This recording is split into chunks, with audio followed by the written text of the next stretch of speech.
So we'll be moving on to something that Greg watched on the other screen, which is called Replace. So we can talk about that. It features Barbara Crampton, right, Greg? Yeah, who was there for a Q&A after the film finished, wearing very, very uncomfortable looking shoes, it has to be said. What were those shoes like? Tell us. They were very, very tall, very big platform shoes. It's like they look really uncomfortable. I did see her on the opening night, and she was very, very popular with the fans. She got a good few cheers coming out there with Kane Hodder. And she's a very well-respected lady, so it's nice to see her there in person. Do you want to tell us the basic plot of the film? So Replace, it's directed by Norbert Kyle, and essentially what the plot is, it's about a young woman who's experiencing memory issues, and she starts to have flaky skin on her hand, and it spreads all up her arm and to the rest of her body, and then she goes to see sort of a doctor who's played by Barbara Crampton, and essentially things kind of go from there, really. This is kind of one of those films that you don't really want to give too much away, sort of plot-wise, so that's essentially what happens. So to me, the poster artwork and the premise of the skin shedding and the popularity of Barbara Crampton's part in this have kind of sold this film to me, so I do want to see this one. Would you recommend it, and what did you think to Barbara in this film? Barbara Crampton is okay. She isn't in the film that much. Her character is only in a few scenes, but her character is very important, let's put it that way. There are really three main characters in the film. The main character is played by Rebecca Forsyth, who is very, very pretty, I have to say. It's her character mainly. And there's another character who is like a neighbour of hers, who, she has a relationship with.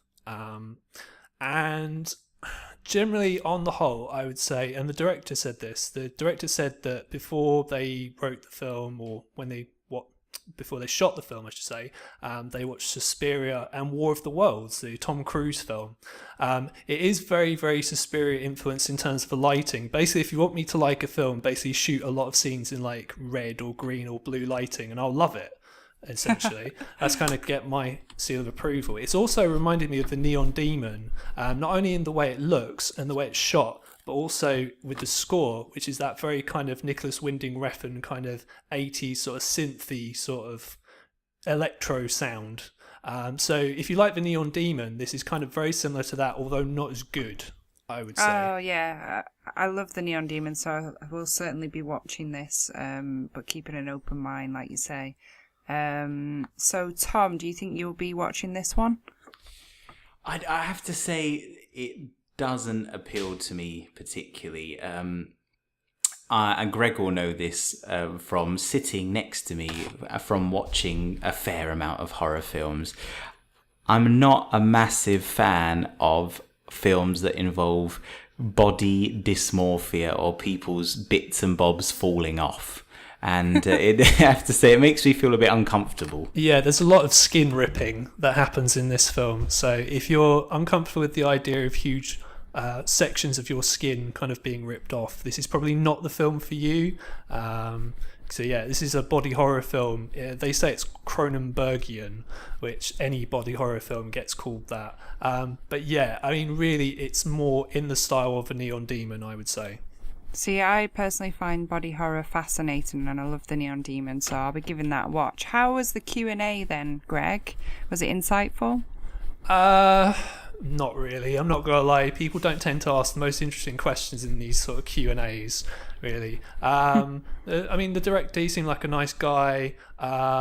English is not his first language. He wrote it with Richard Stanley, who is a director of Hardware and Dust Devil, which are sort of cool 90s sort of horror films, which did kind of lead to a couple of issues because the dialogue is a little bit clunky. Not to say it's horrendous, but there are a couple of times, and you get this at FrightFest anywhere, where people laugh where I don't think they're supposed to laugh. Yeah. Because, there's some pretty interesting lines, let's put it that way. And one of the characters I found quite annoying, even though I don't think she was supposed to be annoying as such. But yeah, as I say, the director seemed like a nice guy. I like body horror. I'm not freaked out by, body parts falling off like Tom is. Anybody who knows Greg knows that he's not really squeamish, so he can watch pretty much anything. Let's put it that way. Pretty much. I mean, the film's actually being released in this country by Canal Plus, so if you want to check it out, please feel free. It's quite an interesting idea. You can tell it's like sort of the director's, I think it's his first proper full-length film though. It's got that kind of first film kind of feel about it because it's quite, I don't know, I'm not slapdash. Slapdash is probably the wrong way of putting it. But yeah, there were some issues in terms of the structure of the story. I felt the first half of the story was better than the second half. And the second half, without giving too much away, it takes certain narrative turns that didn't really, just didn't really work for me. But I did enjoy it more than a couple of the other films that I saw. So I would recommend it in that regard if you like science fiction-y sort of horror films like this.